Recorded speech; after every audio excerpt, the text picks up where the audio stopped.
तो दिल्ली में मेयर पद का चुनाव टल गया। आम आदमी पार्टी और बीजेपी के पार्षदों के बीच जमकर हुए हंगामे की तस्वीरें आपने भी देखी होंगी। सदन पूरे दिन के लिए स्थगित करना पड़ा। जमकर लात घूसे, कुर्सियां, तू मैं, कॉलर पकड़ना, सब कुछ चलता रहा। मेयर पद के लिए 11 बजे से वोटिंग होनी थी, मगर वोटिंग से पहले दंगल हो गया और दंगल की तस्वीरें पूरे देश ने देखी भी। लेकिन इससे पहले सदन में आम आदमी पार्टी के पार्षदों ने जो हंगामा किया, उन्होंने बीजेपी पर आरोप लगाया और बीजेपी ने आम आदमी पार्टी पर। बीजेपी पार्षदों की हाथापाई की तस्वीरें, आम आदमी पार्टी के पार्षदों की हाथापाई की तस्वीरें। तो फिर सवाल यह कि आखिरकार गुनहगार कौन? जमकर धक्का मुक्की हुई, यहां तक कि सदन में कुर्सियां तक चली, कुछ टेबल पर चढ़ गए। मसला था, आम आदमी पार्टी पार्षद जो थे वो मनोनीत सदस्यों को पहले शपथ दिलाने का विरोध कर रहे थे। मनोनीत सदस्य क्या है वो मैं आगे आपको बताऊंगा, लेकिन जो मेयर का चुनाव होता है वो कैसे होता है वो जान लीजिए, ताकि इस पूरे गणित को, खेल को समझने में आसानी हो। यह समझ में आ जाए कि ये कुर्सियां क्यों चली, माइक क्यों छीने गए, फाइलें क्यों फाड़ी गई, कुछ को तो अस्पताल में भर्ती करवाना पड़ा। चुनाव होता है मेयर का, जब वो होता कैसे है? करीब 250 पार्षद इस सदन में, 3 सांसद राज्यसभा के और 7 सांसद लोकसभा के, इसके साथ 14 विधायक दिल्ली का मेयर चुनने के लिए वोट डालते हैं। यानी कुल मिलाकर वोट हुए 274 और इसमें से 138 का बहुमत होता है। 274 के हिसाब से 138 का बहुमत होता है। और गणित यह कहता है कि आम आदमी पार्टी के पास 134 पार्षद, इसमें से अगर हम 3 जोड़ लें, क्योंकि राज्यसभा का मसला है, राज्यसभा सांसद आम आदमी पार्टी के ही हैं 3, और 13 विधायक आम आदमी पार्टी के, यानी कुल आंकड़ा आम आदमी पार्टी के पास पहुंच गया 150 का, 150 का, यानी बहुमत से कई ज्यादा। ऐसे ही बीजेपी के जीते हुए 105 पार्षद हुए, 7 सांसद हुए और 1 विधायक हुआ, और आंकड़ा हुआ बीजेपी का 113, यानी बहुमत से बहुत कम। इसे यूं समझिए कि आम आदमी पार्टी के पास 150 वोट हैं, 150 वोट, और बीजेपी के पास है महज 113 वोट, इस अंक गणित के हिसाब से। दरअसल एलजी ने बीजेपी पार्षदों को प्रोटेम स्पीकर नियुक्त किया, बीजेपी के पार्षद को, और मेयर चुनाव के लिए सत्या शर्मा को प्रोटेम स्पीकर नियुक्त किया गया। आम आदमी पार्टी ने मुकेश गोयल का प्रस्ताव भेजा था, एक यह भी विवाद था। इसके बाद स्पीकर मनोनीत सदस्य ने शपथ दिलाना शुरू किया और आम आदमी पार्टी ने इसी का ही विरोध किया कि मनोनीत सदस्य पहले क्यों शपथ लें। आम आदमी पार्टी ने विरोध जताया, कहा कि बीजेपी परंपरा बदल रही है, मनोनीत सदस्य पहले शपथ नहीं ले सकते।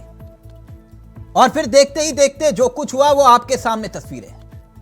अब ऐसे में आज का सवाल यही बनता है, कौन कर रहा है दिल्ली के चुनाव में बेईमानी, आप या बीजेपी? और सवाल यह भी कि बीजेपी या आम आदमी पार्टी, मेयर चुनाव में किसने की ये मारपीट, किसने? और सवाल यह भी कि लाठी से लोकतंत्र को हाँकेगी आम आदमी पार्टी और बीजेपी। हारने के बावजूद सवाल यह भी कि बीजेपी कैसे बनाएगी अपना मेयर। आज इसी पर करेंगे चर्चा। पहले वार भी और पलटवार भी, बयान आपको दिखाते हैं और फिर सीधा रुख करेंगे अपने मेहमानों की तरफ। कुछ मेहमान भी हमारे साथ इस वक्त जुड़ चुके हैं, लेकिन पहले जरा वार और पलटवार देखिए। आम आदमी पार्टी का असली चेहरा सामने निकलकर आ चुका है।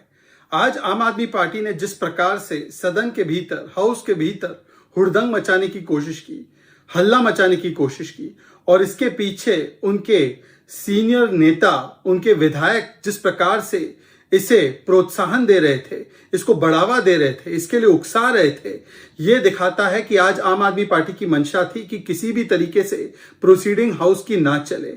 और ये इसलिए क्योंकि आम आदमी पार्टी जानती है कि जनता ने उन्हें करारा तमाचा दिया है। चुनाव से पहले वो भारतीय जनता पार्टी जिसको दिल्ली की जनता ने बुरी तरह पराजित कर दिया, वो भारतीय जनता पार्टी जिसके खिलाफ दिल्ली की जनता ने जनादेश दिया, 15 साल के उनके कुशासन को खारिज किया, हराया, वो भारतीय जनता पार्टी खूनी खेल एमसीडी के सदन में कर रही है। आप एक बात समझाइए, हंगामा कर शुरू किसने किया, कर कौन रहा है? आम आदमी पार्टी गुंडों की पार्टी है। प्रिसाइडिंग ऑफिसर ने जैसे शपथ दिलाना शुरू किया, इन्होंने शोर मचाना शुरू कर दिया। इनसे कारण पूछना चाहिए, शोर क्यों मचा रहे हैं? और जहां तक कपड़े फाड़ने की बात है, मेरा मानना यह है कि आम आदमी पार्टी में ये प्रचलन पुराना है, ये विक्टिम कार्ड खेलते हैं। अरविंद केजरीवाल खुद अपने आप को थप्पड़ लगाते हैं, तो ये इनके जो जीते हुए पार्षद हैं, ये वही विक्टिम कार्ड खेलने की कोशिश कर रहे हैं। आपको लगता है ये आज के दिन होना जरूरी था इस तरीके से? मैं इसकी घोर निंदा करता हूँ। मैं फिर कह रहा हूँ, शपथ होने दीजिए, शपथ के बाद प्रोसीडिंग शुरू कीजिए। मेयर, डिप्टी मेयर का चुनाव हो, स्टैंडिंग कमेटी के मेंबर्स का चुनाव हो, दूध का दूध पानी का पानी हो जाएगा। इनको हताशा किस बात की, इनको डर किस बात का है? आम आदमी पार्टी को उसका जवाब देना चाहिए। नॉमिनेटेड काउंसलर कभी भी सदन के अंदर वोट नहीं डालते। मेयर के इलेक्शन हो, डिप्टी मेयर के इलेक्शन हो, या हाउस से जाने वाले स्टैंडिंग कमेटी के मेंबर हों, इसके अंदर नॉमिनेटेड काउंसलर्स के वोट वर्जित हैं, प्रतिबंधित हैं। ये नहीं हो सकता। अब बेईमानी करके भारतीय जनता पार्टी एमसीडी पे कब्जा करना चाहती है। हम ये बेईमानी नहीं होने देंगे। दोनों कह रहे हैं ये बेईमान है, ये दूसरा कहता है ये बेईमान है। असली बेईमान है कौन? क्या वो जनता जिसने वोट किया? क्या इसीलिए जनता ने वोट किया था कि आप सदन में जाएंगे और हाथापाई करेंगे, एक दूसरे को मारेंगे, पीटेंगे, कॉलर पकड़ेंगे और निपटाने के चक्कर में कुछ को अस्पताल भेज देंगे? पूरा देश आज ये तस्वीरें देख रहा है। मैं सीधा रुख कर रहा हूं अपने मेहमानों की तरफ। अभी फिलहाल हमारे साथ इस कार्यक्रम का हिस्सा बने हैं जो मेहमान, वो आपकी स्क्रीन पर है। वरिष्ठ पत्रकार और अनुभवी चेहरे डॉक्टर सुनील कौशिक हमारे साथ जुड़ चुके हैं, ना पक्ष ना विपक्ष, निष्पक्ष। राम मोहन श्रीवास्तव जी हमारे साथ जुड़ गए हैं, आम आदमी पार्टी के चेहरे हैं रमेश मोहन श्रीवास्तव जी। कौशिक जी, मैं आपके पास आऊं, जरा बता दें दर्शकों को, कुछ ही देर में हमारे साथ सुधा मिश्रा इस कार्यक्रम का हिस्सा होंगी जो कि कांग्रेस का चेहरा है, और साथ ही साथ गुररेज शेख जो कि बीजेपी के चेहरे हैं, वो भी इस कार्यक्रम का हिस्सा होंगे। लेकिन कौशिक जी, मैं आपसे समझना चाहूंगा, ये कह रहे हैं वो बेईमान, वो कह रहे हैं यही बेईमान, मतलब दोनों बेईमानों का जिक्र कर रहे हैं। कह रहे हैं कि इन्होंने बेईमानी की, वो कह रहे हैं इन्होंने बेईमानी की। कौन कर रहा है दिल्ली के चुनाव में बेईमानी? कौशिक जी देखो चावला साहब, सारा कुछ गणित आपने बता दी और सारे गणित में आप पार्टी भारी पड़ रही, और मुझे लगता है कि नॉमिनेट वाले जो मेंबर हैं उसमें भी आप पार्टी भारी पड़ रही है। 13 विधायक इनके, 3 राज्यसभा सदस्य इनके, और जो सारा गणित आपने समझाया, सारे गणित के बाद आप देखोगे कि कांग्रेस ने वॉकआउट करना उचित समझा, निर्णय लिया। तो 9 और पार्षद घटा दीजिए, तो 9 पार्षद 270 में से आप घटा देंगे तो रह गए 261। अब 261 में आप देखिए 132 के आसपास इनको बहुमत चाहिए। अब 132 में 150 इनके पास है, तो कौन? ये तो निश्चित तौर से दिख रहा है। लेकिन आप देखिए, जहां शपथ ग्रहण शुरू होता है और उसका विरोध आप पार्टी करती है कि ये नहीं होना चाहिए, तो शुरुआत आप पार्टी, ये तो बिल्कुल स्पष्ट हो गया। शपथ या कोई वो पहले ले लेते हैं या ये बाद में लेते हैं या ये पहले लेते हैं वो बाद में लेते हैं, कोई फर्क पड़ने वाला नहीं है। ऐसा तो है नहीं है कि वो शपथ पहले ले लेंगे तो उनको 2 वोट देने का अधिकार हो जाएगा और ये बाद में ले लेंगे तो उनकी वोट घट जाएगा। दिक्कत ये है कि कहीं न कहीं आप पार्टी को ये लग रहा है कि उनके कुछ पार्षद बीजेपी के संपर्क में हैं। अच्छा, यानी आपको लग रहा है कि ये डर है उनका? बिल्कुल डर है। हाँ। इस तरीके से भाजपा ने, आपने देखा होगा, शुरू में कहा कि हम इसमें हिस्सा नहीं लेंगे, फिर बाद में कहा कि हम निर्दलीय प्रत्याशी को समर्थन करेंगे, फिर कहा कि नहीं हम तो हिस्सा लेंगे। दूसरी बात आप देखिए, आप पार्टी ने मेयर के लिए और डिप्टी मेयर के लिए 2-2 प्रत्याशियों से पर्चे फाइल कराए। क्यों कराए? तो उनको डर था कि कहीं न कहीं किसी का पर्चा कैंसिल ना हो जाए। तो ये डर कहां तक? यदि आपके पास अच्छे एडवोकेट्स हैं, सारी चीजें हैं, पर्चा कैंसिल होने का सवाल ही खड़ा नहीं होता, फिर भी आपका डर था तो आपने वो सारी चीजें रखी। लेकिन गणित आपके पक्ष में है। दूसरी बात, कोई संविधान ये नहीं कहता है कि क्रॉस वोटिंग होगी तो मेयर नहीं चुना जा सकता है। यदि क्रॉस वोटिंग होती है तो इसमें कोई दिक्कत नहीं है। हर पार्षद को भारतीय संविधान में हर नहीं, यहाँ तो दरबदल कानून लागू नहीं होता ना। नहीं होता, ठीक है। तो इस बात का मुझे लगता है चावला साहब, कहीं न कहीं आप पार्टी को अभी भी अंदेशा है कि यह 10 से 15 पार्षदों ने कहीं वोट क्रॉसिंग कर दी तो बीजेपी जीत जाएगी। और किसी का ये व्यवस्था थी, किसी का अच्छा, ये लाठी से लोकतंत्र को हाँका जा रहा है क्या? नहीं, लाठी से नहीं हाँका जा रहा है, लेकिन एक माहौल क्रिएट करने का सवाल होता है। अब जैसे आपने देखा होगा गुजरात चुनाव में केजरीवाल जी जाते हैं, केजरीवाल जी कहते हैं कि देखो केंद्र सरकार की आईबी ने जांच कराई, यहाँ सर्वे कराया और उन्होंने कह दिया कि आप पार्टी की सरकार बन रही है। तो ये क्या था, आप इसको समझिए। मैं जहां तक समझ पाता हूं चावला साहब, आप पार्टी का जो उदय हुआ था तो वो अलग हटके उदय हुआ था। हाँ। इस देश के नागरिक अलग आप पार्टी को लेकर के समझ रहे थे कि नहीं। यानी आप मुझे ये समझा रहे मनोवैज्ञानिक और नैतिकता के तकाजे पर अब इस चुनाव को लेकर आए हैं कि अगर आपने, यानी कि बीजेपी ने कोई गेम भी किया तो ना कर पाए बीजेपी गेम, इसलिए सब बवाल हुआ। चंडीगढ़ में देखा ना, चंडीगढ़ में आपने देखा, चंडीगढ़ में भाजपा की सरकार नहीं थी ना, आप पार्टी की सरकार थी। हाँ। लेकिन भाजपा वहां मेयर और डिप्टी मेयर दोनों ले गई, बहुमत आप पार्टी को था। तो ये पहले से ये जो चीजें क्रिएट की जाती हैं वो ऐसा नहीं आप पार्टी कर रही है। हाँ। वो तमाम देश के हर कोने से ऐसा कई बार हम लोगों ने देखा है। हाँ। लेकिन आप पार्टी का मैं जिस तरीके से उदय हुआ, जिन मूल्यों को लेकर के उदय हुआ, जो अपेक्षा देश के हर नागरिक की थी, मैं कह रहा हूं कि आज उन्होंने सदन में तार तार कर दी। यानी ये तस्वीरें जो हैं संकेत और संदेश दे रही हैं कि आने वाली लड़ाई जो है वो और भी दिलचस्प हो सकती है। बहुत महत्वपूर्ण बात। आप ये देखिए, विपक्ष भी कमजोर नहीं है। ऐसा नहीं है कि जैसे भारतीय जनता पार्टी का एमसीडी में रहा तो एक तरफा राज रहा है हमेशा। हाँ। 15 साल तक। अब वो कहानी नहीं लग रहा है कि विपक्ष थोड़ा सा मजबूत होगा, बहुत ज्यादा अंतर नहीं है। हाँ। तो आप पार्टी को भी लग रहा होगा सदन चलाना इतना आसान नहीं है।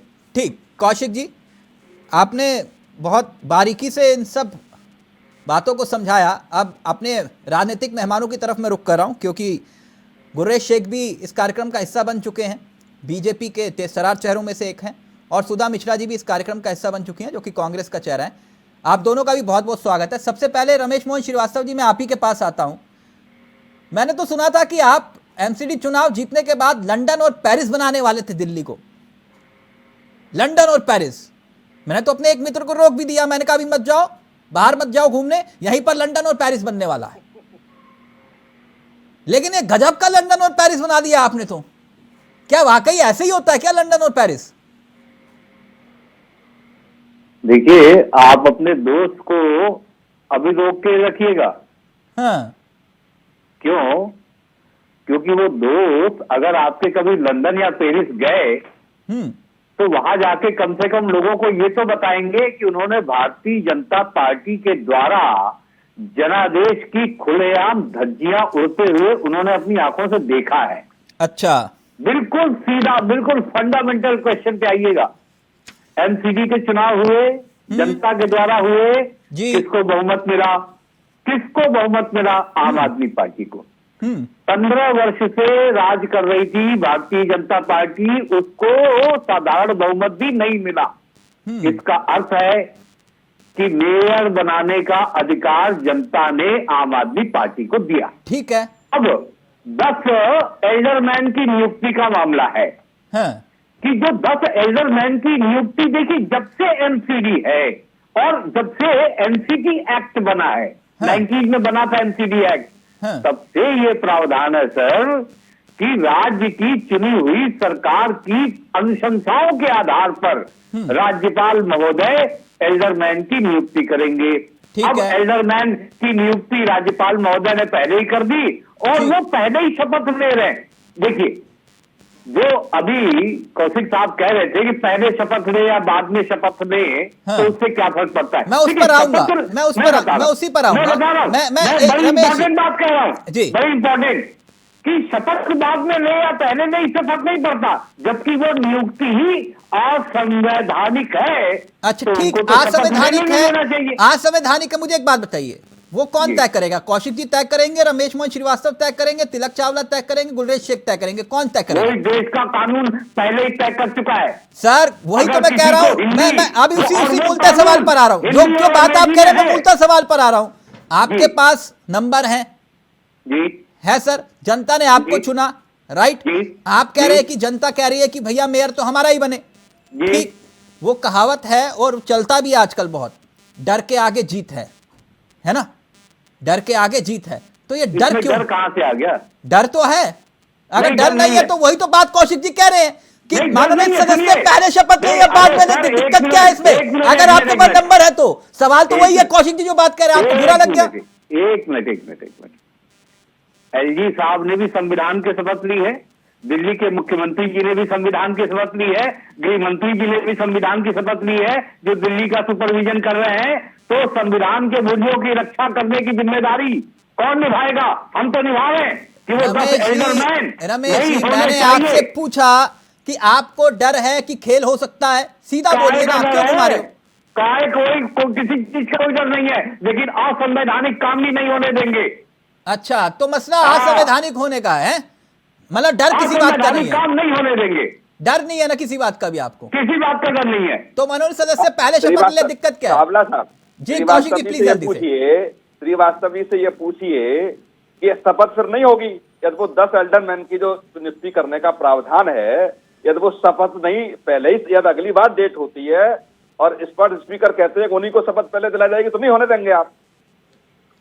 देखिए, मैं स्पष्ट रूप से कहता हूं कि अभी हमारे पास कानूनी रास्ते भी खुले हुए हैं और दिल्ली के मुख्यमंत्री, सुनिए, दिल्ली के कानूनी रास्ते खुले हुए हैं। तो आज नियुक्ति नहीं हुई ना उनकी? सर एक मिनट, नियुक्ति कल हो गई, शपथ ले लिया, नहीं नियुक्ति कल हो गई, शपथ भी ले ली। हम तो एलजी साहब को चिट्ठी भी लिख रहे हैं, एलजी साहब को मुख्यमंत्री जी ने चिट्ठी लिखी। आप सुप्रीम कोर्ट जा रहे हैं क्या? देखिए, मुख्यमंत्री जी ने चिट्ठी लिखी, उप मुख्यमंत्री ने चिट्ठी लिखी। सवाल वाली आप कोर्ट जा रहे हैं क्या? नहीं, आप रमेश मोहन श्रीवास्तव जी, आपने कहा ना मसला संविधान का है, कोर्ट जा रहे हैं कि नहीं जा रहे? वही तो बात कर रहे हैं, कोर्ट जा रहे हैं क्या? देखिए, ऐसा कोर्ट जाने की जरूरत पड़ी तो कोर्ट भी जाएंगे, लेकिन तो पहले ही चले जाते, आपको मालूम था ये बवाल होगा। उसको भाजपा क्यों नहीं मान रही है? जनता की अदालत सबसे बड़ी होती है, जो जनता की अदालत का फैसला भाजपा उसको क्यों नहीं मान रही है? अच्छा, तो मतलब जनता की अदालत वाली बात आ गई, मतलब कोर्ट के ऊपर यकीन भी है और यकीन नहीं भी है आपको? जनादेश के ऊपर बुलडोजर नहीं चलाने देंगे। ओके, जनादेश के ऊपर बुलडोजर नहीं चलाने देंगे। कोर्ट जाएंगे कि नहीं, सवाल इतना है, बताइए ना सर। अरे सर, वहां जाने की जरूरत पड़ी तो वहां भी जाएंगे, लेकिन जिन संवैधानिक संस्थाओं से संविधान का पालन करने की उम्मीद की जाती है, अभी हमने उम्मीद छोड़ी नहीं है। अगर वो संवैधानिक संस्थाएं संविधान के प्रति अपने दायित्वों का निर्वहन करें तो लोकतंत्र जीवित हो जाएगा। ठीक। गुलरेज शेख जी, कैसे हैं आप? How about you? आप कैसे हैं? मैं ठीक हूँ गुरेश भाई। गुरेश भाई, ये लेकिन लोकतंत्र सही नहीं चल रहा है मेरे भाई। आज जो देखने को मिला, मुझे लगता है कि कल किसी फॉरेन सेंटर में बैठूंगा तो लोग मुझे धिक्कारेंगे कि मेरे देश में ये हो रहा है। नहीं, आपकी ऑडियो में कुछ धीमी धीमी ऑडियो आ रही है, अक्सर आपकी आवाज बहुत तेज आती है। आज रमेश मोहन श्रीवास्तव जी की ऑडियो बहुत तेज आ रही थी, बहुत गुस्से में, बहुत नाराज हैं, बहुत हैं, एग्रेसिव हैं आज रमेश मोहन श्रीवास्तव जी। लेकिन मुझे नहीं, एक बात अभी आवाज आ रही बताइए, है मेरी आपको? गुरेश जी बहुत कम आ रही है आपकी आवाज। ओहो, क्या करूं बताइए। सर मैं आपके पास आता हूं, मेरी पीसीआर टीम, मेरे सहयोगी आपको जो है आपके साथ जुड़ेंगी। सुधा मिश्रा जी, दोनों में से बेईमान कौन है? वो कह रहे हैं ये बेईमान है, और रमेश मोहन श्रीवास्तव जी ने कहा, और गुरेश जी जानता हूं यानी कि बीजेपी का भी ये स्टैंड है, ये बेईमान है। तो बेईमान कौन है? तिलक जी नमस्कार, नव वर्ष की आपको हार्दिक शुभकामनाएं, दर्शकों को भी। आपके इस प्रश्न का उत्तर मैं एक दोहे से देना चाहूंगी, और उस बात को फिर अलग से कहने की जरूरत नहीं होगी कि समय समय सब सुंदर सबे, रूप करूप न होए, मन की रुचि जेती जुटे। बस यहाँ पे वही बात है कि जिसको जो जहाँ पे रुच जाए वो वैसा रुचिकर लगने लगता है, सुंदर लगने लगता है। तो ये दोनों, मैं हर बार जब बात भाजपा और आपकी तो हमेशा ये कहती हूँ कि दोनों एक ही पिच पे लड़ने वाले पहलवान है। कभी वो उनको पस्त दे रहे हैं, कभी उनको, और कभी दोनों मिलके दूसरों को पस्त देने पे लग जाते हैं। तो यहाँ पे गलत और सही अगर आप पूछेंगे दोनों प्रवक्ताओं से जो बैठे हुए हैं, तो वो कहेंगे, आप कहेगा कि भाजपा की गलती और भाजपा कहेंगे आपकी गलती। लेकिन जो चीज निकल के आई है कि 15 साल से कोई व्यवस्था चल रही थी, उसको अचानक बदलने की जरूरत क्या आन पड़ी। और जो चीज संवैधानिक हो सकता है, अभी हमारे वरिष्ठ पत्रकार जी बोल रहे थे कि हो गया तो क्या फर्क पड़ता है, नहीं होता तो क्या फर्क पड़ता है। मतलब दोनों एस्पेक्ट अगर देखे जाए तो जो आज की सिचुएशन थी, अगर मीनाक्षी लेखी जी का बयान देखा जाए या संजय सिंह का बयान देखा जाए, तो दोनों सिर्फ और सिर्फ दोषारोपण कर रहे हैं। तो ये कौन चुनाव टालना चाह रहा है? सुधा जी, कोई बात ही नहीं हो रही है। सुधा जी, कौन चुनाव टालना चाह रहा है? जी तिलक जी, चुनाव कौन टालना चाह रहा है, बीजेपी या फिर आम आदमी पार्टी? तिलक जी, एक को डर है कि उसकी बनती हुई सत्ता को कोई खरीद लेगा, और दूसरा है खरीदार जो अपने आप को खरीदने पे तुला हुआ है। तो इसमें इतना ही आपके यानी लिए काफी है कि ये इनको अपने के बिक जाने का डर है, और उनको जो है एक को अपनी अच्छा, सत्ता एक को खरीदार है और एक बिकाऊ है। की अच्छा, एक मिनट रुकिए ना मैडम, यहाँ तो नपना बराबर है। कांग्रेस इस खेल में कहां खड़ी है ये भी महत्वपूर्ण है, और जो 9 पार्षद आपके हैं, क्या वो भी बिकाऊ हैं? आप 9 पार्षद वॉकआउट कर देते हैं तो क्या बीजेपी की मदद कर रहे हैं आप? मैच फिक्स है क्या? सुधा जी, फोन डिस्कनेक्ट हो गया, प्लीज कनेक्ट करिएगा। गुरेश शेख जी, अब मेरी आवाज आ रही है आपको? जी मुझे आ रही है, आपको बराबर आ रही है? आवाज आई, अब आपकी आवाज आई, बिल्कुल परफेक्ट आवाज आई गुरेश भाई। थैंक यू सो मच, बहुत बहुत शुक्रिया। ये रमेश मोहन श्रीवास्तव जी कह रहे थे कि ये खरीदार, वो बिकाऊ, आप संविधान की धज्जियां उड़ा रहे हैं, गैर संवैधानिक है। सुधा जी भी कुछ ऐसी बातें बोल रही थी। लेकिन मेरा सवाल आपसे थोड़ा हटके है। छोड़िए सर, जो कुछ हुआ सदन में वो तो देश ने देख लिया और देख भी रहा है। ये दिल्ली एमसीडी में मेयर किसका बनेगा? देखिए, पहली बात तो ये है, सुधा जी को भी कुछ बोलने का अधिकार नहीं है, क्योंकि इनके जो 9 निर्वाचित पार्षद थे वो गायब थे वहां से। और नहीं, छोड़िए सुधा जी को, गुररेज भाई अभी छोड़ देते हैं, कांग्रेस छोड़िए, आम आदमी पार्टी छोड़िए। मेरा सवाल ये था कि दिल्ली एमसीडी में मेयर किसका बनेगा? देखिए, मैं संविधान के पर विश्वास करने वाला व्यक्ति हूँ, और संविधान कहता है कि चुने हुए पार्षद जो होते हैं, जो पार्षद दल होता है, वो ही वहां पर वोटिंग करता है, और जब वोटिंग होगी तो मालूम पड़ेगा। देखिए, टेक्निकल रूप से आम आदमी पार्टी के पास बहुमत है और आसानी से वहां बहुमत है। मुझे समझ में नहीं आ रहा कि बौखलाहट किस बात की है।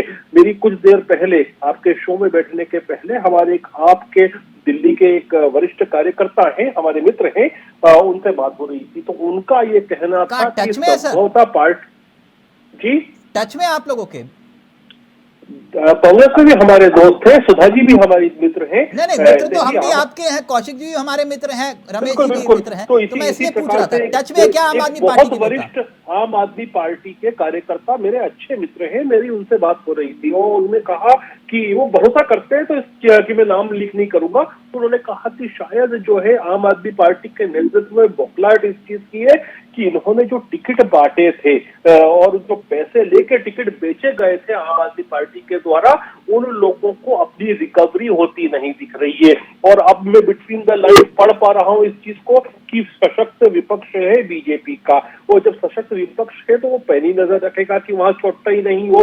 जब चोटाई नहीं होगी तो 2-2, 3-3 करोड़ में जिन्होंने खरीदा था उनके ऊपर ये यकीन नहीं कर पा रहे हैं, इसलिए रेजर लेकर आए, महिलाओं के कपड़े फाड़े, ये सब हुआ है। 15 साल से चकचाई हो रही थी ना, कबूल कर लिया ना। 15 साल से चकचाई हो रही थी, आपने कहा ना 15 साल में एक दिल्ली में सुई इधर की उधर नहीं हुई है। आप ही तो कह रहे हैं, इसका मतलब आपको तो ज्यादा अनुभव है। भाई साहब सुन लो, 2-3 आपने सब दुनिया ने देखा था कि किस प्रकार से ऊपर टंकी पे चढ़ के बैठ गया था आम आदमी पार्टी का कार्यकर्ता कि मैं आत्महत्या कर लूंगा। 2 करोड़ रुपए टिकट का मांग रहे हैं। अब पार्षद जैसे चुनाव में अगर 2 करोड़ रुपए कोई आदमी टिकट का देता है तो वो रिकवरी करेगा।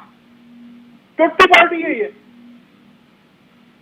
अब बोलो कुछ, ये बौखलाहट की वजह है। साफ साफ नजर आ रही है कि टिकट बेचे गए हैं, लोगों को नजर आ रहा है कि रिकवरी नहीं होगी तो हो सकता है कि अपनी ही पार्टी को हरा दे। ये बौखलाहट है, इसलिए चुनाव नहीं और डिस्ट्रप्शन किया गया है। आप उनको अपने पास बुला के रिकवरी का मौका देंगे क्या? ये क्या भारतीय जनता पार्टी के आज जो प्रवक्ता महोदय आए हैं, कैसी बातें कर रहे हैं? कार्यकर्ता के कंधे पे बंदूक रख करके जो ये बयानबाजी कर रहे हैं, खुद ही फंस रहे हैं। जब कोई भी कार्यकर्ता टिकट अगर खरीदते हुए बिकते हुए देखता है तो उसकी आत्मा जलती है। वो किसी के लिए भी वोट कर सकता है लेकिन आपके लिए नहीं करेगा। आपको यही अंदेशा है। ये गुजरात से गुवाहाटी तक वाली भारतीय जनता पार्टी कह रही है जो विधायकों को यात्रा कराती है। एक मिनट, मैं थोड़ा सिंपल करता हूँ, एक मिनट गुरेज भाई, क्योंकि आपका ऑडियो बहुत कम आ रहा है। एक मिनट गुरेज भाई, एक मिनट मेरी बात को सुनिए गुरेज भाई, गुस्सा नहीं। मैं ये कह रहा हूं, मेरे सवाल को एक बार फिर से ध्यान से सुनिएगा। मैं अभी भी उसी सवाल पर टिका हुआ हूं। आप लोग आपस में लड़ रहे हैं, दिल्ली एमसीडी में मेयर किसका बनेगा? मेरा सवाल ये था गुरेज भाई आपसे, किसका बनेगा? किसको सबसे ज्यादा वोट मिलेंगे? टेक्निकली अगर इनके जो पार्षद हैं इनके खिलाफ जाके वोट नहीं करते हैं तो इनका ही बनेगा। अच्छा, अब थोड़ा और सिंपल करता हूं मैं आपसे, ताकि दर्शक भी समझ पाए। क्या बीजेपी का मेयर अभी भी बन सकता है? मैंने क्या कहा, टेक्निकली भारतीय जनता पार्टी का मेयर नहीं बनेगा। क्यों नहीं बनेगा? क्योंकि इनके पास बहुमत है। लेकिन यदि इनके पार्षद ही इनके खिलाफ मुखालफत करते हैं, इनके विद्रोही हो जाते हैं, तो जो हो सकता है कि वो वोट ही नहीं करें। अभी थोड़ा और सिंपल करता हूं मैं, थोड़ा सा और सिंपल। क्या बीजेपी, अच्छा मैं और सिंपल करता हूं। नहीं, एक मिनट गुरेज भाई, गुस्सा नहीं, आराम से।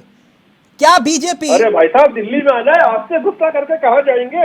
नहीं सर, मोस्ट वेलकम। दिल्ली में तो लंदन पेरिस बन रहा है। मैं ये कह रहा हूं कि क्या बीजेपी अंतरात्मा की आवाज लगाएगी? नहीं, बीजेपी तो अंतरात्मा की आवाज तो है ही सही, और बीजेपी का एक पार्षद वोटिंग करने वाला है। मुझे एक पता नहीं अंदर से एक ऐसा फीलिंग है, गट फीलिंग है कि आम आदमी पार्टी का हो सकता है कि जो पार्षद है वो वोट के समय ही एब्सटेन हो जाए। नहीं, आप मेरे सवाल को गोल कर रहे हैं। मैंने कहा आप लोग अंतरात्मा की आवाज लगाएंगे कि नहीं? बहुत कई बार जोर से लगा देते हैं तो सरकारें भी इधर से उधर हो जाती है, तो अंतरात्मा की आवाज लगाएंगे? देखिए, इस प्रकार के सवाल और जवाब से कोई अर्थ नहीं निकलना है। आज कायदे से शपथ समारोह हो जाना था। सुन लीजिए। शपथ हो रही थी, शपथ को डिस्टर्ब किसने किया वो कैमरे में दिख रहा है। धक्का धूमी किसने शुरू की वो देखा? गुरनेश शेखी की काबिलियत तो दिख रहा है। नहीं, आप कह रहे थे ना रमेश मोहन श्रीवास्तव जी, ये देखा आपने काबिलियत, कैसे सवालों को गोल कर गए। मैं पूछ रहा हूं अंतरात्मा की आवाज लगाएंगे कि नहीं? ये नहीं बताएंगे अंतरात्मा की आवाज कितनी जोर से लगाएंगे। आपको डर है कि अंतरात्मा की आवाज ना लगा दे, है ना? यही बात है ना रमेश मोहन श्रीवास्तव? आपका जो अंतरात्मा, हमें कोई डर नहीं है, डर है उसको नकारात्मक भाव से कर रहे हैं। भारतीय जनता पार्टी की चालबाजियों का मुकाबला आम आदमी पार्टी ही कर सकती है, और हम डट के कर रहे हैं। अच्छा, डट के कर रहे हैं। पहले भी इनकी चालों को सफल नहीं होने दिया, आगे भी नहीं होने देंगे। अच्छा, तो जरा सुधा मिश्रा जी, आपने कहा ये दोनों बेईमान हैं, आप तो कट्टर ईमानदार हैं, है ना? तो मुझे एक बात बताइए, ये जो आपके 9 हैं जो वॉकआउट कर गए, तो ये बीजेपी की मदद क्यों कर रहे हो आप? बीजेपी की मदद, मतलब ये अंदेशा आप बता रहे हैं या आप तोहमत लगा रहे हैं? मैं तोहमत नहीं लगा रहा, मैं सवाल पूछ रहा हूँ। जो जी, तोहमत बहुत-बहुत आम आदमी धन्यवाद। पार्टी ने आप पे लगाई है कि आपके हाँ, 9 तो पार्षद एक- वॉकआउट कर गए, इसका मतलब आपकी डील हो चुकी है बीजेपी के साथ। जी, एक्चुअली आप जानते हैं कि ये भाजपा और आप वाले जब कुछ नहीं करने के लायक होते हैं तो उनको कांग्रेस मिलती है, उससे कुछ ना कुछ दोस्त मर देते हैं। आप जानते हैं कि जब शक्तियों का इस तरह से अनावश्यक प्रदर्शन हो रहा होता है, और अभी गुलरेज भाई ने कहा कि सुधा जी को बोलने का अधिकार नहीं है, तो मैं पहले उनको स्पष्ट कर दूं, उनकी आवाज बहुत कम आ रही थी, बाकी बातें मैं उनकी सुन नहीं पाई। लेकिन अधिकार और अधिकार न होने का जो निर्धारण है भाजपा सरकार नहीं करेगी कि हमें किस चीज का अधिकार है, किस चीज का अधिकार नहीं है। 9 पार्षद जनता ने चुने ना, तो वो वॉकआउट क्यों कर गए? बिल्कुल, हर समस्या में आप लोग भाग जाते हो। जिस शपथ ग्रहण के लिए सारे व्यवस्थाएं चेंज की जा रही हैं, किसी की कुछ सुनवाई ही नहीं है। गवर्नर भी इनका, नियम भी इनके, नए नियम लगाए जाएंगे। जब तक ये रहेंगे कोई नियम का बदलाव नहीं होगा। जो ये जब चाहेंगे ऐसा आपके कर 9 देंगे। पार्षद आप भागे क्यों? बताइए, वॉकआउट किरण क्यों जी, किया उन्होंने? मैं ये पूछ रहा हूं आपसे।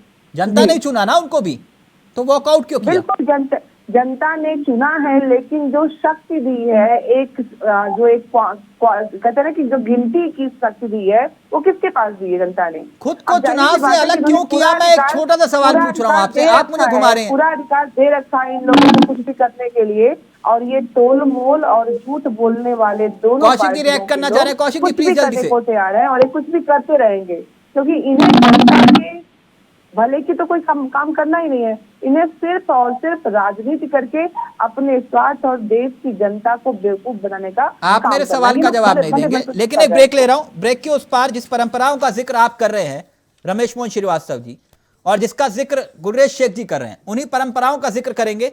सदन के भीतर की परंपरा क्या, और वोट आंकड़े के हिसाब से कहानी क्या कहती है। ब्रेक के उस पार जल्द हासिल हो रहे हैं। मसला सदन के भीतर परंपराओं का भी है और परंपराओं के इतर आरोप प्रत्यारोप का भी है। मैं सीधा रुख कर रहा हूं अपने मेहमानों की तरफ। ब्रेक से पहले तमाम सवाल और सवालों के जवाब कौशिक जी आपके पास आना चाह रहा था, लेकिन गुलरेज शेख जी, जो तोहमत दरअसल आम आदमी पार्टी आप लोगों पर मंड रही है, उनका कहना यह है कि परंपरा है कि चुने हुए पार्षदों को शपथ दिलाई जाती है, फिर चुनी हुई गवर्नमेंट की सलाह से काउंसलर नॉमिनेट होते हैं, लेकिन बीजेपी ने सारे कानून तोड़कर नॉमिनेटेड पार्षदों को शपथ दिलाकर वोट दिलवाने की कोशिश की, जिस वजह से यह पूरा बवाल हुआ। भाई ये सब फिजूल की बातें करते हैं आम आदमी पार्टी वाले। पहली बात तो आप ये बताइए कि एमसीडी एक्ट में ये कहाँ लिखा हुआ है कि पहले चुने हुए को देंगे? कुल 10 नॉमिनेटेड पार्षद हैं, तो पहले 10 की जो थी वो शपथ हो रही थी, उसके बाद 10-10 के जत्थों में बाकी की भी हो जाती। अब बात है कि पहली बात तो ये है कि जो ये परंपराओं की वो परंपरा पुत्र बन रहे हैं, ये तब की परंपराएं हैं जब 3 हुआ करती थी नए एमसीडी एक्ट के बाद। तो ये पहली बार तो चुनाव हुआ है कि जिसमें एक संयुक्त एमसीडी है। रमेश जी जवाब देना चाह रहे हैं। रमेश जी का ऑडियो। रमेश जी मैं कनेक्ट करवा रहा हूं सर, कनेक्ट करवा रहा हूं। मैं एक बात समझना चाह रहा हूं गुरेज भाई, फिर मैं कौशिक जी के पास जा रहा हूं। अगर चुने हुए मेंबर, मेरी बात को समझिएगा, अगर चुने हुए मेंबर की शपथ पहले हो जाती तो कौन सा पहाड़ टूट जाता? क्या दिक्कत थी? नहीं, ये तो देखिए एमसीडी एक्ट को देख लें या कोई से भी एक्ट को देख लें, ये पीठासीन अधिकारी का निर्णय होता है। और अभी तो वोटिंग भी नहीं हो रही थी, अभी केवल शपथ थी। शपथ के समय नहीं तो पहले वो ले लेते चुने हुए, अगर तो फिर दिक्कत क्या थी? मनोनीत बाद में ले लेते। तो ये क्लियर निर्णय जो होता है ये पीठासीन अधिकारी का होता है। सर आपको क्या ये डर था कि अगर सारे चुने हुए मेंबर शपथ ले लेंगे तो मनोनीत सदस्यों की शपथ नहीं हो पाएगी? कैसी बात है, मुझे समझ में नहीं आ रहा कि मैं तो एक सेकंड के लिए बोल रहा हूँ। देखिए अभी तो वोटिंग भी नहीं हो रही है, लेकिन मैं सुबह से टीवी पे देख रहा हूँ कि ये लोग बोल रहे हैं, आम आदमी पार्टी वाले के इल्जाम लगा रहे हैं कि ये 10 को भी वोटिंग करवाना चाहते थे इसलिए। अरे भाई साहब, आपके पास तो जो माददा है वो तो 10 से कहीं ज्यादा है आपके पास, वो भी कोई विषय नहीं बनता है। आप ये सोचिए ना इस चीज को। यानी कुल मिलाकर आप अपना मेयर नहीं बनाएंगे, मैं ये मान लूं। मैं तो बड़ा स्पष्ट रूप से बार बार कह चुका हूँ कि कायदे से मेयर इनका बनेगा अगर इनका हाउस यूनाइटेड है तो आप इस मंच से एक भरोसा दे दीजिए कि मेयर आप ही का बनेगा, टेंशन मत लीजिए। नहीं तो ये बात ये भरोसा इनको होना चाहिए कि इनका घर यूनाइटेड है कि नहीं। मुझे कैसे मालूम इनके घर में क्या चल रहा है? नहीं नहीं, आप ठीक है, आप ये कह रहे, एक तो आपको अंदेशा है कि इनका घर टूटने वाला है, और दूसरी तरफ आप ये कह रहे हैं कि भैया नहीं टेंशन मत लो, मैं कुछ नहीं करूंगा। ये समझ में नहीं आ रहा। नहीं, हम कुछ भी नहीं करेंगे, ये बात सच है। हाँ, ये तो मैं स्पष्ट बोल रहा हूँ आपके स्क्रीन पे बैठकर, लेकिन इनके घर में क्या चल रहा है मुझे कैसे मालूम होगा? अच्छा, तो अगर इनके घर टूट जाएगा तो फिर आप संभाल लेंगे? देखिए, बड़ा स्पष्ट बात है। मैं आपके सामने एक सिचुएशन रख रहा हूँ अभी। केवल क्या होगा मुझे भी नहीं पता। वोटिंग के समय यदि इनके पार्षद आते ही नहीं है तो क्या करोगे आप? नहीं नहीं, कुल मिलाकर मेयर फिर आपका भी बन सकता है ना? ये तो एक हाइपोथेटिकल क्वेश्चन है। जो वोटिंग होगी तब मालूम पड़ेगा। पहले वोटिंग के पहले शपथ होती है, पहले शपथ तो हो। नहीं, कल तक तो आप ही कह रहे थे कि मेयर तो हमारा ही बनेगा। अरे भाई साहब, आप तो बच्चा पैदा हुआ नहीं, नाम रख दिए, पहले बच्चा तो हम दो। अच्छा, नहीं नहीं, आप ही कह रहे थे कल तक गुरेश भाई, मैंने बीजेपी नेता कह रहे थे कि मेयर तो हमारा ही बनेगा। मैं इसलिए पूछ रहा हूं आपसे बार बार। मैं बड़े क्लियर पूछ रहा हूँ, एक भाजपा का प्रवक्ता, भाजपा का पदाधिकारी बता दीजिए जिससे कही हुई बात। सर, आपके प्रदेश अध्यक्ष ने ये बात बोली है? आपके प्रदेश अध्यक्ष ने ये बात बोली? उन्होंने कहा कि मेयर तो हमारा ही बनेगा। मैं तभी ये बार बार पूछ रहा हूँ। जब परिणाम आ रहे थे, एक बार फाइनल काउंट आता है, उसके बाद नहीं बोली उन्होंने। नहीं नहीं, कौशिक देखिए, आज गुरेश भाई ऐसा कभी मुकरे नहीं है वो आज तक कभी। आज भरी डिबेट में शाम के वक्त ऐसा मुकर गए। बताइए, कह रहे कि हमने तो कभी कहा ही नहीं कि मेयर हमारा बनेगा। अब ये टूटेंगे तो वो बात अलग है। ये इनको पता नहीं है। पहले भी ये बात कही थी, जब काउंटिंग के समय भी कही थी, लेकिन जब फाइनल परिणाम आया तो फिर हमने नहीं कही। गुरेश भाई, इसी डिबेट में बैठ के आपने बोला था। आपने क्या बीजेपी नेता बोल रहे थे? चुनाव परिणाम के बाद कहा है। नहीं कही बात, किसी प्रवक्ता और पदाधिकारी ने नहीं कही। अच्छा अच्छा, okay Kaushik ji, please quick reaction, फिर रमेश मोहन जी आपके पास आ। नहीं, ये शेख साहब को पता नहीं है। चुनाव परिणाम आने के बाद कहा और उसी के बाद डिसीजन लिया गया था कि हम मैदान में जाएंगे। इसमें बिल्कुल कोई दो राय नहीं है। शायद शेख साहब तक वो क्लिप न पहुंची हो या वो न पढ़ पाए। अच्छा, मेयर इनका नहीं बनेगा, लेकिन मेयर के प्रत्याशी का ऐलान कर दिया इन्होंने। तो आप हमको कमल समझते हो? क्या रणछोड़ है हम? आए नहीं। गुलदेव शेख साहब को ये पूछ लो, एक सवाल पूछ लो चावला साहब, कि दिल्ली हज कमेटी का चेयरमैन कांग्रेस के पार्षद को बना दिया गया आज सुबह। क्यों? कितनी मेहरबानी कांग्रेस पे, क्यों? हाँ, तभी तो सुधा जी कह रही है कि ये है आम आदमी पार्टी पर ज्यादा गुस्सा है, बीजेपी पर कम है। हाँ, हज कमेटी का चेयरमैन, ठीक है, नाजिया दानिश को बनाया जाता है। दो चीजें खेली हैं उन्होंने बीजेपी ने। एक तो दानिश को बनाया जो पुराने कांग्रेस के बड़े वफादार लोगों में से एक हैं, और उसी के बाद ये डिसीजन लिया गया कि हम चुनाव से दूर रहेंगे। तो और वही देखिए, आप चंडीगढ़ में भी वही हुआ। हाँ। कि आपको हराने के लिए कांग्रेस और बीजेपी वहां भी मिल गई। कांग्रेस की सरकार थी वहां, बीजेपी की सरकार नहीं थी। हाँ। तो और वही दिल्ली में होने जा रहा है। हाँ। जो कांग्रेस की प्रवक्ता बैठी हैं, वो दोनों को चोर बता रही हैं। आप ये बताइए कि आपको हज कमेटी का चेयरमैन कैसे नियुक्त कर दिया एलजी ने, और आपने उसको स्वीकार कर लिया, और उसके बाद डिसीजन कांग्रेस लेती है कि हम चुनाव से दूर रहेंगे। ये थोड़ा सा मुझे लगता है ये दाल में काला है, पूरी दाल काली है। सुधा जी नहीं, चावला साहब, मुझे जो कौशिक जी कह रहे हैं, अभी भी मुझे ये लगता है कि मेयर बीजेपी का हो सकता है। हाँ, लेकिन फिर गुर्रेश शेख आज पहली बार मैंने देखा कह रहे कि ना ना ना, लड्डू दोनों हाथों में, लेकिन फिर भी कह रहे ना, मैं तो नहीं खाऊंगा। मुझे लगता है तो गोवा घूमने गए होंगे शेख साहब, तब ये बयान आया है। सुधा जी ये कह रहे मैच फिक्स है बीजेपी और कांग्रेस का, मामला पहले ही गोटियां सेट हो चुकी हैं। चावला जी, आपको इस बात पे एक बार हाँ सुनना चाहिए था कि आप भी जानते हैं कि भाजपा और कांग्रेस की विचारधारा का एक होना तो हमें नहीं लगता है कभी हो सकता है, लेकिन हाँ दोस्त समझने में क्या लगता है, बोलने में। आप जानते हैं कि अभी भाजपा की IT सेल भी रोज झूठ बोलती है और रोज माफी मांगती है, तो इस बात को तो हम छोड़ ही देते हैं, क्योंकि प्रश्न खड़ा करने से पहले आप क्या कर रहे हैं उसका जवाब देना जरूरी होता है। यहाँ पे जिस तरह की बातें किया रही कि भाजपा और कांग्रेस, और आप जानते हैं कि कांग्रेस के साथ जो भाजपा कर रही है वो पूरी दुनिया देख रही है, तो इस तरह के मतलब झूठ ही और हास्यास्पद स्थिति को पैदा करना मुझे इन बातों पे संदेह इसलिए हो रहा है सुधा जी, जो बात कौशिक जी ने कही, आपने चुनाव से खुद को अलग क्यों किया? फिर कोई तो वजह होगी ना, क्यों? क्या जनता ने उन्हें नहीं चुना क्या? आपके 9 ही आए, लेकिन कम से कम 9 को तो चुना ना जनता ने, और आप उनको कह रहे कि वोटिंग में हिस्सा मत लो। संदेह पैदा नहीं होगा? और वो भी हज कमेटी के चेयरमैन बनने के बाद। जी, गवर्नर भी क्या भाजपा का है क्या?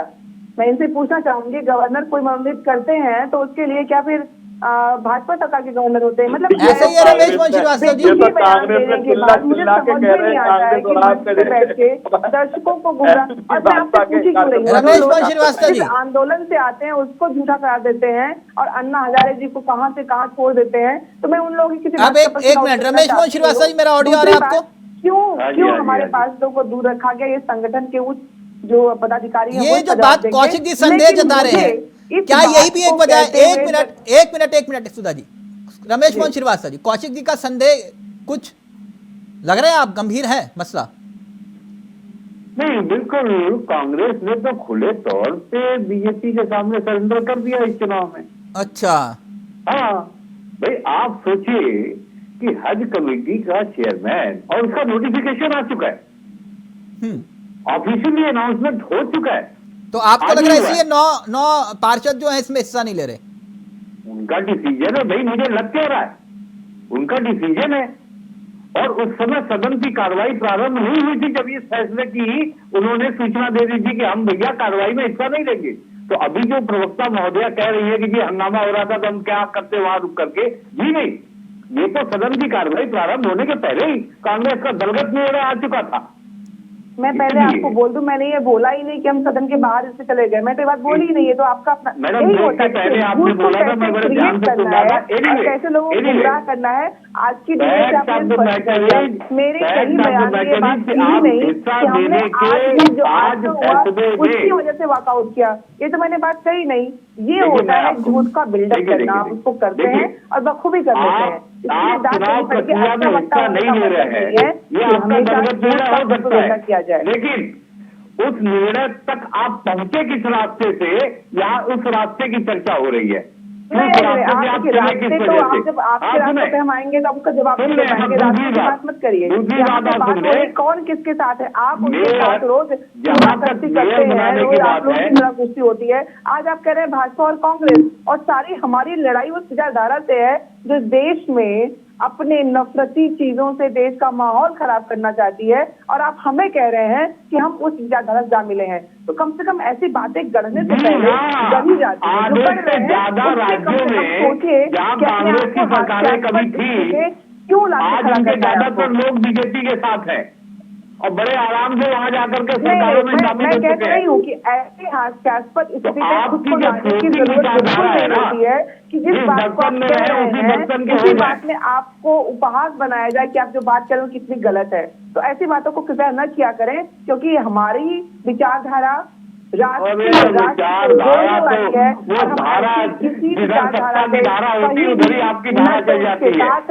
न तो उसके किसी चीज की विचारधारा में है। हम जानते हैं कि राष्ट्र को राष्ट्र के साथ लेके चलना है। तो आपके इस तरह के आरोपों, मन गढ़ंत आरोपों का मैं सीधे सीधे खारिज करती हूँ। बहुत बढ़िया। अब रियल पॉलिटिक्स की बात कर रहे, अब रियल पॉलिटिक्स की बात कर रहे कि आपका बंदा या आपकी महिला पार्षद हज कमेटी की चेयरमैन बनी और आपका वॉकआउट हो गया, ये रियल पॉलिटिक्स है। बाकी भाषण है, बाकी जो विचारधारा की धारा है वो भाषण वो चलता रहेगा। अब दूसरी बात सुन लीजिए, जो लोकतांत्रिक व्यवस्था है वो लोकतंत्र की परंपराओं के आधार पर चलेगी। अभी भारतीय जनता पार्टी के प्रवक्ता महोदय कह रहे थे कि साहब ये सरकार के द्वारा अनुशंसा करने पर एल्डरमैन तब नियुक्त होते थे जब एमसीडी 3 भागों में थी, मतलब अब बदल गया, अब ये चलाएंगे, अब जो एलडी साहब चाहेंगे वैसे होगा। क्यों होगा भाई?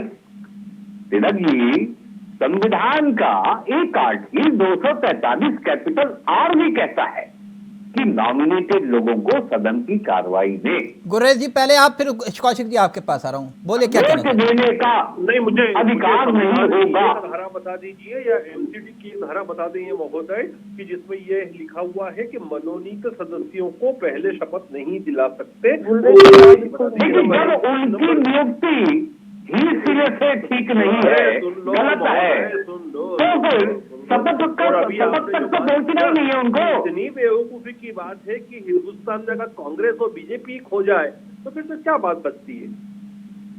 ये तो वही केजरीवाल जी वाली बात है, जो नवनियुक्त पार्षदों की हो रही है, ये केजरीवाल जी वाली बात कर दी आपने। आप कांग्रेस और बीजेपी अगर एक हो जाएंगे तो फिर बचता ही कुछ भी नहीं है राजनीति में। नहीं तो ऐसा है, कई राज्यों में आप दोनों एक हो चुके हैं। कभी नहीं, चंडीगढ़ में अभी कौशिक साहब बता रहे थे कि आप एक हो गए थे। मैं क्या बोल रहा हूँ, कहावत भी है, पॉलिटिक्स स्टेज में कोई नहीं मानेगा इसको। तो ये गुरेज भाई मैं कंफ्यूजन दूर कर देता हूँ, एक नहीं मानेंगे। मिनट। इनका कहने का मतलब ये है कि जो कांग्रेस युक्त भारत का सपना देख रहे थे, आप कांग्रेस युक्त बीजेपी हो चुके हैं, वो ये कह रहे हैं। हाँ यही कह रहे हैं ना, ओके। हाँ थोड़ा बहुत कंफ्यूजन हो जाता है, लेकिन मेरा एक सवाल है गुरेज भाई, फिर मैं कौशिक जी आपके पास आ रहा हूं। जब यूपीए पार्ट 1 और 2 था, जब यूपीए पार्ट 1 और 2 था, तब एमसीडी में प्रभुराम की कृपा से गुर्रेज जी आप लोगों की सरकार की सत्ता थी, ठीक? मेरी सवाल को ध्यान से समझिएगा और कंफ्यूजन भी दूर करिएगा, और इस सवाल के जवाब से बहुत हद तक बादल छट जाएंगे। यूपीए पार्ट 1 और 2 में एमसीडी में सत्ता आपकी थी, तब मेंबर किसने चुने थे? क्या एलजी ने ही मनोनीत किए थे? बिल्कुल, एलजी ने ही मनोनीत किए थे, पक्का 100%। तब उस वक्त आप ये कह रहे हैं कि जो एलजी थे उस वक्त यूपीए के, उन्होंने मनोनीत किए थे? मतलब तो उनका पावर है, वो संवैधानिक पावर। आपका संविधान के हिसाब से देश चलेगा कि चलेगा? ऐसा हुआ था रमेश मोहन श्रीवास्तव जी? 2017, आप तो यूपीए की बात कर रहे हैं, मैं एनडीए की बात कर रहा हूं। 2017 एमसीडी के चुनाव हुए, मैं गवाह हूं इस बात का कि जितने भी एल्डरमैन थे, 3 एमसीडी में 10 एल्डरमैन नियुक्त किए गए राज्य सरकार की रिकमेंडेशन पर। तत्कालीन एलजी साहब ने भेज करके नियुक्ति कराई थी। क्या तब असंवैधानिक काम हुआ था? क्या तब परंपराओं में हटके काम किया था? जवाब दीजिए कौशिक जी। एक मिनट जवाब दीजिए गुरेज जी, फिर कौशिक जी आ रहा हूं आपके बाद। नहीं, कभी भी असंवैधानिक कृत्य नहीं हुआ है। आपने तो ये पूछा नहीं, तरकीह दिया जा रहा है सबसे सीनियर ही जो है पोडियम मेयर स्पीकर बनाया जाता है। 2013 में ऐसे ही हुआ। नहीं, मतीन अहमद बने थे ना 2013 में, स्पीकर बने वो, और 2021 में एलजी विलान जो थे वो बीजेपी के। अगर ये किसी एक्ट में लिखा हो तो मैं मान लूंगा उस चीज को। हाँ, तो कौशिक जी अब तो ये गेम फंस गई, मतलब कुल मिलाकर ये है गेम तो फंस गई ना कौशिक जी। देखो जहां तक मुझे याद है चावला साहब, कि जो भी पार्षद नॉमिनेट होते हैं उनका शपथ ग्रहण समारोह बाद में होता है, और वो उन्होंने कभी मेयर के इलेक्शन में हिस्सा नहीं लिया। 2015 में कांग्रेस के एक पार्षद जब हाई कोर्ट गए और उसमें ये कहा गया कि साहब हमको भी हिस्सा लेने दिया जाए, तो हाई कोर्ट का निर्देश है कि आप मेयर और डिप्टी मेयर के चुनाव में हिस्सा नहीं लेंगे, लेकिन जिस क्षेत्र से आप नॉमिनेट हैं, जिस क्षेत्र के आप रहने वाले हैं, वहां कोई विकास से कार्य संबंधित हो रहा है तो वहां आप हिस्सा ले सकते हैं। तो ये स्पष्ट हाई कोर्ट का निर्देश था, इसमें कोई दो राय नहीं है। लेकिन फिर भी ये मान लिया जाए कि ये 10 पार्षद शपथ ले लेते, शपथ लेने के बाद आप पार्टी को ये अंदेशा था कि वो निश्चित तौर से मेयर के चुनाव में हिस्सा लेते, और तब तक देर होती तब तक चित्रकूट जाती है। छेड़ा, ठीक है। अब फिर बाद में क्या होता है कि चुनाव कैंसिल होता या स्टे मिलता, उसके बाद फिर केंद्र सरकार के हाथ में सत्ता आ जाती। या तो जो मीनाक्षी सिंह जो इनकी सांसद हैं, उन्होंने स्पष्ट तौर से आज मीडिया के सामने कहा भी है ये बात। अच्छा गुरेज भाई, ये फिर बेईमानी कौन कर रहा है? गुरेज भाई, तो ये बेईमानी कौन कर रहा है? नहीं, मुझे समझना कौन सी बेईमानी की आप बात कर रहे हैं? क्या वोटिंग हुई थी? आज हो क्या रहा था? आप समझिए ना इस चीज को, क्या होने क्या वाला था? जो होने वाला था वो था शपथ समारोह, और शपथ लेना और वोटिंग करना दोनों में अलग है। ये मेरे भाई बता रहे हैं कि इसमें वोटिंग कर सकते हैं, उसमें नहीं कर सकते। भैया जब वोटिंग हो तब बात करना ना, आज थोड़ी ना वोटिंग हो रही थी। नहीं मैं एक बात, तत्काल वोटिंग आज ही थी, तत्काल आज ही थी साहब, आज ही थी वोटिंग आज ही थी, लेकिन उस समय जब भाई शपथ के बाद वोट देते कि नहीं देते ये मालूम पड़ता आपको। ये तो प्रिसाइडिंग ऑफिसर तय करता, जो प्रिसाइडिंग ऑफिसर आपका था। ये तो मेरे भाई मैं तो एक एक सेकंड के लिए, चलो मैं एक सेकंड के लिए मैं तो यही पूछ रहा हूँ आपसे, एक सवाल अब कर रहा हूँ मैं कि मैं तो ये मानता हूँ, मुझे नहीं पता कि वो वोट देते कि नहीं देते। अगर देते होते तब भी 10 से ज्यादा आपके पास तो 30-35 का बहुमत है, तभी मेरा आपका बनना था। फिर इसका जवाब मैं दे रहा हूँ। डर किस चीज का है?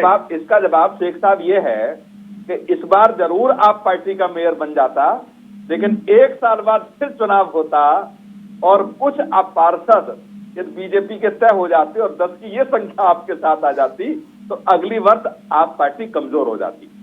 नहीं, कैसे हो जाती? अच्छा एक सेकंड सुधा जी अच्छा एक दिलचस्प सवाल इस पूरे मुद्दे को लेकर। सुधा जी मेरा ऑडियो आ रहा है? जी आवाज आ रही है। सुधा जी आपको क्या लगता है कि मेयर किसका बनेगा, आम आदमी पार्टी का या बीजेपी का?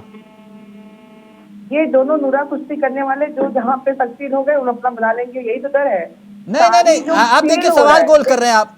मैं ये पूछ रहा हूँ कि आम आदमी पार्टी या बीजेपी किसका बनेगा मेयर? देखिए जिस तरह से बीजेपी ने आज किया कि मनोनीत सदस्यों का शपथ ग्रहण करने की वो पूरे उतारू थे और उसको सही करने में भी लगे हुए हैं, मतलब उनको पूरा ये मानना है कि हो गया होता तो क्या होता। तो जाहिर सी बात है कि उनको पूरा अपनी कोशिश करनी कहीं ना कहीं वो संख्या। तो आपको पूरी मतलब बीजेपी की काबिलियत पर पूरा यकीन है कि मेयर बीजेपी का बनेगा? काबिलियत जिस तरह की है वो आप भी जानते हैं और हम जानते हैं कि ये देश के संविधान को हमेशा तार करने पे लगे रहते हैं। गुर्रेज भाई चुने गए एक मिनट गुर्रेज भाई हमेशा अपने खरीद। अच्छा एक मिनट अभी क्लियर कर देते। 1 मिनट कौशिक जी आपको क्या लगता है कि मेयर किसका बनेगा? नहीं देखो, मैं तो अभी भी ये बात कह रहा हूँ और मैंने शुरू में ही कहा कि जहां तक जो मेरे सूत्र बताते हैं निश्चित तौर से मेयर बीजेपी का बनेगा। गुर्रेज भाई से ऊपर पार्षद, गुर्रेज भाई 2 दर्जन के आसपास पार्षद ओके बीजेपी के। ये गुर्रेज भाई ये विपक्ष को इतना यकीन कैसे है, विपक्ष मतलब कांग्रेस को और राजनीति को समझने वाले जानकार इतना यकीन से कैसे कह रहे हैं कि मेयर जो है अभी भी वो बीजेपी का ही बनेगा? देखिए मैंने आपको कहा ना कि जो एक इंट्यूशन चल रहा है और खुद आम आदमी पार्टी के वरिष्ठ कार्यकर्ताओं ने मुझे बताया कि जिन लोगों को टिकट बेचे गए थे वो अंदर से इनसे खुश नहीं है। अच्छा तो इसलिए एक मिनट कौशिक जी एक सेकंड, इसका मतलब अगर वो नाराज होंगे तो आपके पास आएंगे, राइट? क्यों? जरूरी नहीं है। तो फिर कहाँ जाएंगे वो? आप उन्हें ऐसे ही बेसहारा छोड़ देंगे? नहीं, उससे ये हमारा प्रेरोगेटिव भी नहीं है। अच्छा मुझे फिर एक बात बताइए, गणित ये कहता है कि आपके पास यानी आम आदमी पार्टी के पास 134 पार्षद हैं, ठीक? 3 उनके जोड़ ले राज्यसभा सांसद और आपके पास 13 विधायक हुए, कुल मिलाकर हुआ इस हिसाब से 150 वोट, ठीक? और ऐसे ही बीजेपी के जीते हुए 105 पार्षद, 7 सांसद और 1 विधायक, कुल आंकड़ा हुआ 113। और एक तरफ जोड़ दीजिए 10 और नहीं वही 10 के ऊपर ही खेला। एक सेकंड यानी कि कुल मिलाकर 150 हुए आम आदमी पार्टी के पास और बीजेपी के पास 113। तो फिर किस लिहाज से अभी भी आप ये कह रहे हैं कि अगर ये अंतरात्मा की आवाज लगाई जाए तो ये पार्षद? मैं पूरे एक विभिन्न चैनलों पर भी यही कह रहा हूँ शाम से और आपके अब भी शुरुआत से यही कह रहा हूँ कि 30-35 का तो अंतर है, तो इनका पेट क्यों दर्द कर रहा है? इनको तकलीफ क्या है? क्या इनको ये लग रहा है कि इनके लोग इनके साथ नहीं है? अच्छा कुल मिला चलिए आप इस डिबेट को मैं यही खत्म कर दूंगा। आप शाम का वक्त है ये बोलिए कि बीजेपी का मेयर नहीं बनेगा, बोल दीजिए। कैसे? ये तो आम आदमी पार्टी को कहना चाहिए कि इनका मेयर बन रहा है। नहीं आप देखिए, आप गुर्रेज भाई मैं मानता हूं, मैं सार्वजनिक रूप से बोल रहा हूं कि आपकी काबिलियत का मैं कायल हूं, लेकिन कम से कम ये तो बताइए कि मेयर आपका नहीं बनेगा ना। अगर इनके लोग इनके खिलाफ होंगे तो हमारा बनेगा और वरना इनका घर यूनाइटेड है तो इनका बनेगा, सीधा। यही बात तो इतनी देर से मैं 1 घंटे से सुनना चाह रहा था आपसे। आप इतना शर्मा रहे थे कि भैया ठीक है, सिचुएशन भी रख दी। नहीं आप चुनाव की तैयारी, चुनाव की घोषणा होने से 1 साल पहले करते हैं, ये वो बीजेपी है, ठीक है, चाल चरित्र और चेहरा। खैर, रमेश मोहन श्रीवास्तव जी, सुन लिया आपने, अगर टूटेंगे आपके तो वो उनको अकेला भी तो नहीं छोड़ेंगे ना, यही तो लोकतंत्र है। फाइनल।